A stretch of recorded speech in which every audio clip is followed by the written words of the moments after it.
Ó Senhor, te louvarei, pois teu fôlego é minha vida e nunca me cansarei.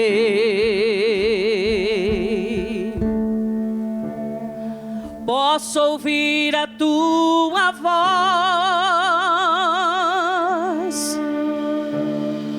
é mais doce do que o mel,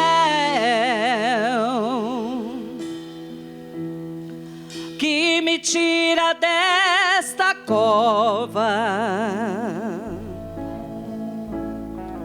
e me leva até o céu.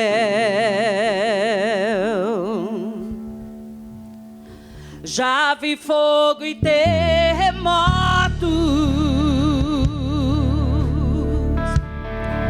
vento forte que passou.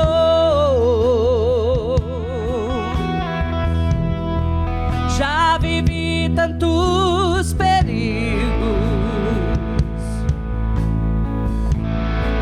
mas tua voz me acalmou. Tu das ordem às estrelas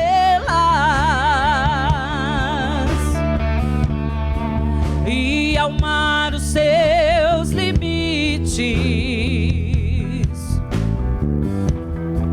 Eu me sinto tão seguro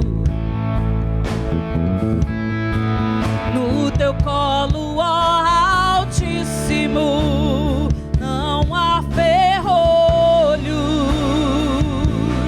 nem portas que se fechem diante da sua voz. Não há doença nem culpas que fiquem de pé diante de nós. E a tempestade se acalma na voz daquele que tudo criou, pois sua palavra é pura, escudo para os que nele creem.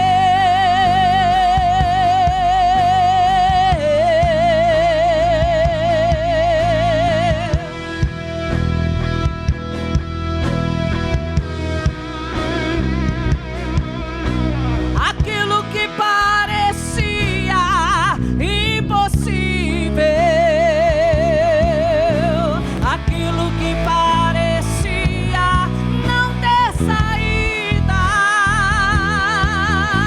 aquilo que parecia ser minha morte, mas Jesus mudou minha sorte. Sou um milagre, estou aqui.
ao Senhor.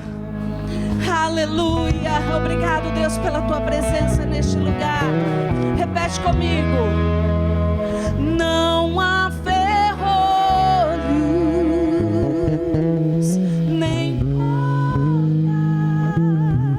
portas que se fechem diante da tua voz. Não há doença nem culpa que fiquem de pé diante de nós, e a tempestade se acalma na voz daquele que tudo criou, pois sua palavra é pura, escudo para os que nele creem.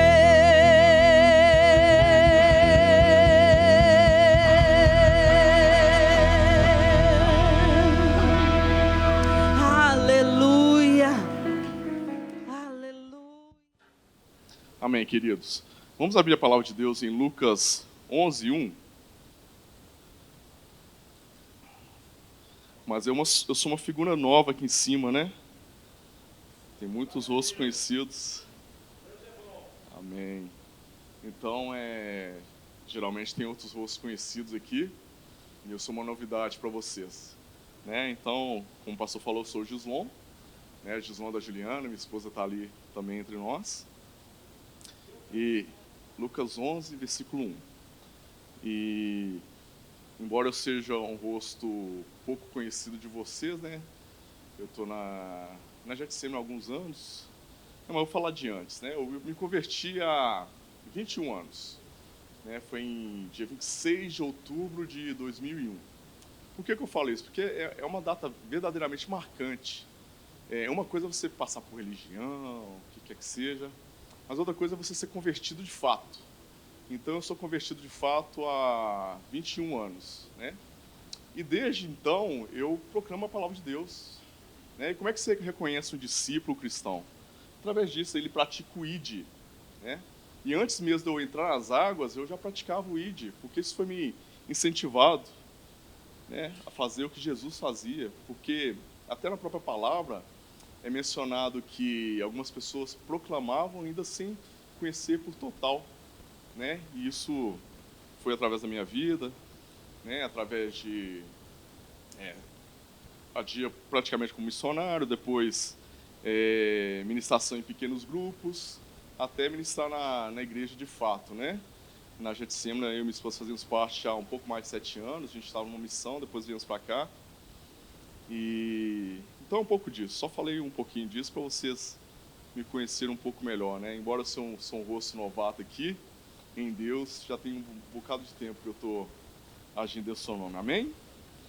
Então, a gente tem falado de reconstrução do altar, e nós estamos no 8º elo, né? Ou 8ª pedra, né? Na reconstrução do altar.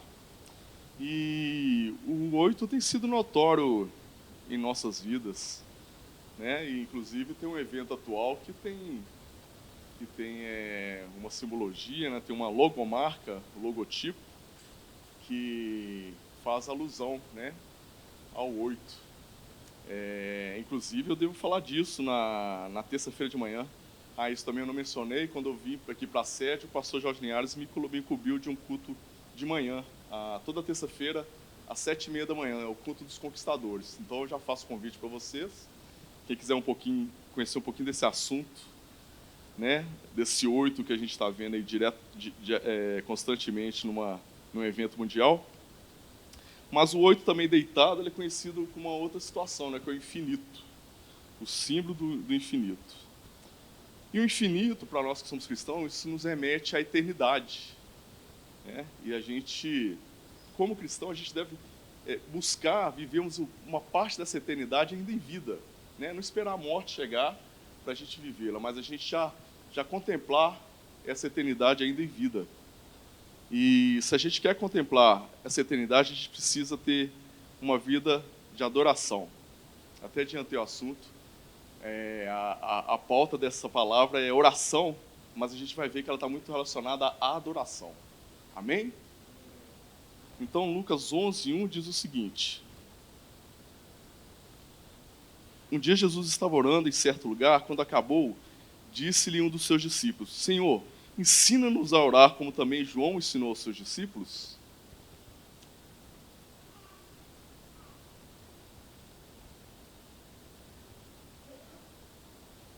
Então, o tema nosso é oração. E mesmo a gente sendo cristão, qualquer tempo que você esteja em Deus, né, convertido de fato, a gente continuamente aprende as coisas de Deus, porque a palavra de Deus é viva, né, e eficaz. E, como eu falei, na oração está muito relacionada à adoração. E, como discípulo de Jesus, um cristão, ele constantemente deve aprender com Jesus e com outros discípulos ao seu redor, próximo de si, aqueles que têm mais tempo na fé. E, como eu tenho dito, né, a oração está muito relacionada à adoração. E Jesus começa da seguinte forma: Pai. Né? E quando a gente pensa em Pai, aqui na Terra, a gente pensa no sujeito provedor, no sujeito protetor e no progenitor. E Deus é isso, né? Até um pouco mais do que isso, né? Provedor, protetor e muito mais do que progenitor. Ele é o Criador, né? Foi Ele que fez todas as coisas, tudo que conhecemos. O homem foi feito através dele, a mulher, e aqui nós chegamos. E quando a palavra de Deus nos manda amar a Deus sobre tudo, todos e todas as coisas, é porque tudo, todos e todas as coisas e que somos, vem dele, é dele. E é por isso que eu falo que a nossa oração, ela está relacionada à adoração. Porque quando eu menciono o Pai, eu já estou adorando. E Ele é o meu Criador. Amém? E aí eu, clamo a nós para a gente adorar o Pai, o nosso Criador. Jesus segue, Pai Nosso. Então, Ele não é Pai de um aqui, Pai do outro ali. Existem algumas orações, algumas macumba gospel aí, né? Mas Ele é Pai Nosso.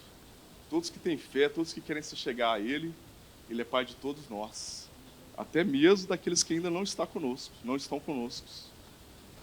Então Ele é o Pai Nosso, o Deus Altíssimo que a gente deve adorar, porque Ele é nosso. E quando você orar, eu quero que você lembre que, sendo o Pai Nosso, você ora a Ti e ora por mim também. Né? Ora para o seu familiar, ora para o seu vizinho, seu parente, seu colega, ora para os seus amigos e até para os seus inimigos, porque Ele é Pai Nosso. Amém? E isso a gente cumpre o mandamento de amar o próximo como a mim mesmo, né? Então, se eu quero bênção de Deus, se eu quero adorá-lo, se eu quero orar a Ele, eu devo lembrar também do meu próximo. Isso faz parte da minha vida cristã. E a palavra continua, um ensinamento de Jesus, que estás no céu. Mas é só no céu sobre o Brasil? Ou talvez o céu sobre o Japão e o céu ao redor do mundo? Então, Deus, Ele está ao nosso redor. Então, Jesus fala: Pai Nosso que estás no céu. E Paulo vem nos ensinar, um discípulo de Jesus, um apóstolo, que não simplesmente Ele está no céu, mas nós estamos nele, porque nós nele nos movemos. Amém? Então não é um simples fato de Deus estar no céu, mas nós estamos nele, porque também a palavra ela precisa trazer uma linguagem que a gente entenda, mas nós nos movemos em Deus. Imagine o seguinte, vou te dar um exemplo mais claro. É como se Deus fosse um corpo e nós a célula. A célula vai se movendo no corpo, vai se movendo. Inclusive, se a célula está bem, está sã, ela continua se movendo. Mas se ela não está bem, ela está cancerígena, por exemplo, ela vai ser dizimada, ela vai ser eliminada. Amém? Então que você seja uma célula sã no corpo de Deus, em nome de Jesus.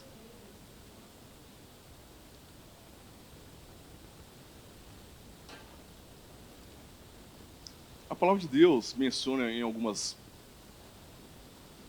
cartas com Paulo, orai todo o tempo.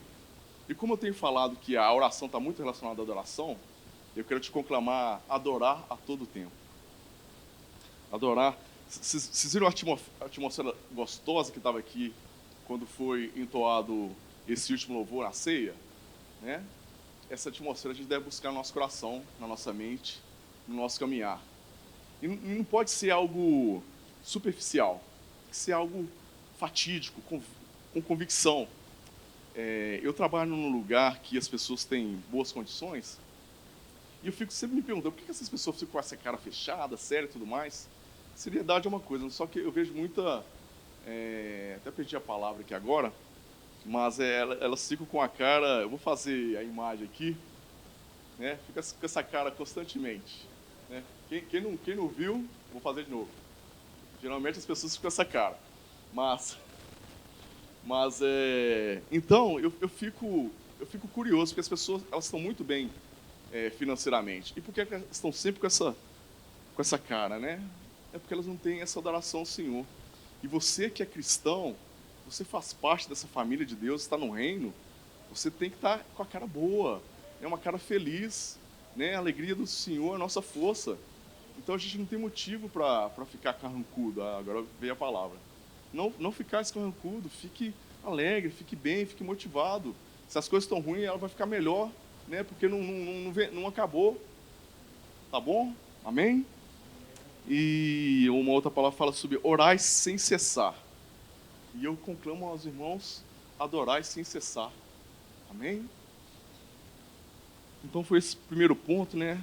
A oração relacionada à adoração. A oração relacionada à adoração. E um outro ponto que eu quero mencionar aqui, que é a oração de contemplação. Lembra que a gente entendeu que o Pai é o nosso Criador? Então, se Ele é o Criador, Ele criou o céu, as nuvens, o sol, as estrelas, as árvores, os bichos, os mares, os rios. E quanto que a gente está olhando para essa criação e a gente está agradecendo, né? Então, a gente precisa ter os olhos contemplativos e gratos também. Graças a Deus, o almoço onde eu trabalho é muito bom. É geralmente bom, assim, constantemente bom. É uma coisa absurda. E eu almoço orando, né? E eu tenho buscado, né? E as pessoas que estão ao meu redor também na hora do almoço, a mesma coisa, a sentar com pessoas que estão querendo conversar de coisas edificantes, positivas, e não sentar na roda de escarnecedores, né? E isso é um momento de contemplar também. Eu contemplo o alimento que está sendo servido e eu contemplo também as pessoas que estão ao meu redor. E isso tem sido um ambiente muito agradável. Amém? E quando a gente contempla, por exemplo, o fato que eu mencionei aqui de estar com pessoas agradáveis, a gente está praticando o amor ao próximo como a nós mesmos. E aí tem outra questão que Deus criou, que foram as estações, né? As chuvas, a seca, o calor, o frio. E eu e minha esposa, nós tivemos uma loja que quando esfriava e chovia, era o momento que a gente mais vendia. Então a gente glorificava a Deus nesse instante, amém? Um outro ponto relacionado à oração é a oração de pedido. Aí fala, bata na porta, ela abre-se-vos-á e segue. Só que já que a gente está aprendendo a sermos adoradores na oração, a gente vai pedir também. Mas quem adora sobrepõe o pedido. E eu vou chegar nesse ponto aqui com mais profundidade. Dentro dessa oração de pedido está uma oração profética. Como assim, Gislon? Jesus, quando ele ora com os discípulos, ele fala o seguinte: oro por aqueles que crerão, né? Crerão em mim, crerão através da palavra. E a gente aqui, a gente tem alguns pedidos nesse instante e a gente tem pedidos que eles vão acontecer no futuro. Muitas pessoas querem aqui, né, e eu clamo a Deus por isso, para que sejam curadas nesse instante. Alguma enfermidade, de alguma doença, de algum câncer, mas tem coisas que a gente vai ver no futuro. Eu sei que algumas pessoas aqui têm crianças, têm filhos, têm parentes, e alguns não estão num caminho muito legal, seja droga, seja outros vícios de jogos, mas a oração profética, ela vai chegar possivelmente nessas pessoas também através da nossa fé. Amém? Uma vez eu perguntei minha mãe não é convertida. E eu acho curioso eu estar em Deus da maneira que eu estou, sendo um pastor inclusive. Vou fazer outro convite para você. Dia 12, eu vou receber a unção do pastor Jorge Linhares, tá bom? Dia 12, segunda-feira. Amém. Mais uma vez eu perguntei à minha mãe, você cria que eu chegaria em tal lugar, que faria tal coisa, que aconteceria algo comigo? E ela respondeu, meu filho, quando eu estava no hospital e eu te tive, eu olhei para fora da janela e falei assim, será que meu filho vai chegar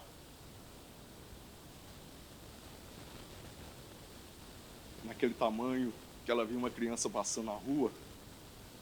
Porque ela é de uma origem super simples e tem tido bênçãos em Deus, através da minha vida, da vida das minhas irmãs, de eu ter alcançado, hoje eu tenho 46 anos, isso eu não falei ainda, né? Não sei o que vocês pensavam quando vocês olhavam, mas eu tenho 46 anos. Então eu não sou tão garotinho quanto vocês imaginavam não, tá bom? Mas então, imagina, Deus contemplou o coração da minha mãe de ultrapassar uma meninice, né? Hoje eu sou um homem de Deus para a glória dele. Então, dentro também da oração do pedido, a gente tem oração, né? Que a gente dá graças, né? Muitas pessoas quando vão comer aqui, eu falei do almoço, mas Jesus, quando ele pegou o pão e o peixe, era pouco, né? Assim como a gente tem a ceia aqui, que é um pedaço pequeno de pão, um pouquinho de suco de uva representando o vinho, mas Jesus deu graças, né? Uma quantidade era pouca, ele foi dividindo e ele deu graças, e é isso que a gente tem que fazer, né? Eu e minha esposa, quando a gente teve a loja também, a gente passou um momento de deserto, onde as nossas roupas não desgastaram, né? Onde Deus provia a cada dia, né? A situação não estava boa, então Deus provia a cada dia o nosso negócio, né? Para a gente sobreviver. Então, mesmo que seja pouco ou pequeno que você tem hoje, dê graças a Deus, porque Ele vai te contemplando e não vai deixar faltar essa provisão em sua vida, amém? Olhando aqui, ver se o reloginho já passou ali. Fui pressionado, irmão, mas amém, tô no tempo. Mas, resumindo, a oração, ela é uma vida de adoração, na verdade ela é um ciclo de adoração, contemplação e pedido. Mas existe um patamar espiritual que você nem precisa pedir. Foi quando eu falei que a gente seria mais profundo na questão do pedido, né? Que eu nem, embora Jesus menciona peça e a porta será aberta e tudo mais, existe um patamar espiritual que você nem precisa pedir. E é nisso que eu quero que a gente foque agora. É Salmo 37, 4, se quiserem colocar aí. Salmo 37, 4. Esse salmo é o que mais fala no meu coração, não só o versículo, mas o salmo inteiro. E a palavra de Deus diz o seguinte: deleita-te também no Senhor, e Ele te concederá os desejos do teu coração. Então, olha a profundidade dessa palavra. Eu vou ler de novo, para você ter mais profundidade. Eu vi que algumas pessoas entenderam ali. Vamos ver se o restante dos irmãos também entende. Deleita-te também no Senhor, e Ele concederá os desejos do seu coração. Amém. O entendimento ficou mais claro. Então, quando a gente está no coração, né, que está no ciclo de adoração, contemplação e pedido, Ele vai desejar o que é bom, o que é perfeito e o que é agradável ao Senhor. Aí a gente sobrepõe o pedido. Lembra que eu falei agora há pouco? A gente sobrepõe o pedido. Quando a gente tem um coração voltado para o Senhor, quando a gente tem escritura que nem coloca isso também, tem escritura que vai direto: deleite-se no Senhor e Ele atenderá os desejos do seu coração. Então, a gente sobrepõe o pedido. E eu tenho inúmeros casos em minha vida sobre isso. Eu vou citar um aqui. Eu passava de ônibus indo para a faculdade e tinha um condomínio muito bonito, árvores, a arquitetura dele, eu achava muito bonito esse condomínio. E eu estava para casar com minha esposa. E eu desejava aqui no meu coração, não chegava a pedir a Deus, eu desejava aqui no coração. Deus construiu um condomínio mais bonito do lado desse. E Deus nos contemplou de conseguirmos pagar esse condomínio. Foi em prestação e tudo mais, né? Que comprar um apartamento não é fácil, mas Deus nos contemplou a isso. Olha que maravilha. A profissão que eu sou professor de tênis. Algo mais diferente ainda. Você só vê coisa diferente. O cara, a primeira vez que sobe no púlpito, ele tem 46 anos, mas não parece. E outras coisas mais, né? Mas, então, eu também passava de ônibus, circulava em alguns lugares, e eu trabalho com aula de tênis. E eu olhava para as pessoas jogando, a quadra em si, assim, que coisa linda, gente. Né? Aí, tipo assim, eu desejava no coração, assim, será que eu poderia pelo menos brincar com esse pessoal? Né? Hoje eu brinco direto, né? É a minha profissão, né? E é muito bom fazer o que ama. Oi? Eu não tinha falado que eu trabalho com pessoas...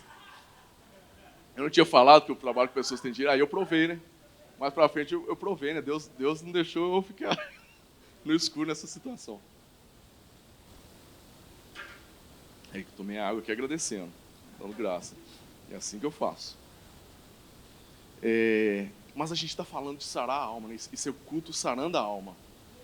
E se você quer algo mais profundo ainda em relação à oração, eu quero ler a Escritura, Mateus 6, 12, e depois coloca o 14 e o 15 também. A palavra de Deus diz o seguinte, na oração, né? Na oração que Jesus ensinou. E perdoa-nos as nossas dívidas, ofensa, pecado, assim como nós perdoamos aos nossos devedores. Opa! Será que você pratica isso? Vamos seguir. Versículo 14. Porque se perdoares aos homens as suas ofensas, também vosso Pai Celestial vos perdoará a vós. Versículo 15. Se, porém, não perdoardes aos homens e as suas ofensas, também vosso Pai vos não perdoará as vossas ofensas. Irmãos, essa palavra é o seguinte. Quando a gente vai orar a Deus, a gente precisa estar quebrantado, a gente precisa estar arrependido. Isso é amar a Deus sobre todas as coisas, sobre tudo, sobre todos, com todo o nosso ser. E quando a gente perdoa o nosso próximo, nosso semelhante, isso é amar o nosso próximo como a nós mesmos. Porque também a gente quer perdão de dívida, de ofensas, de pecado. Amém?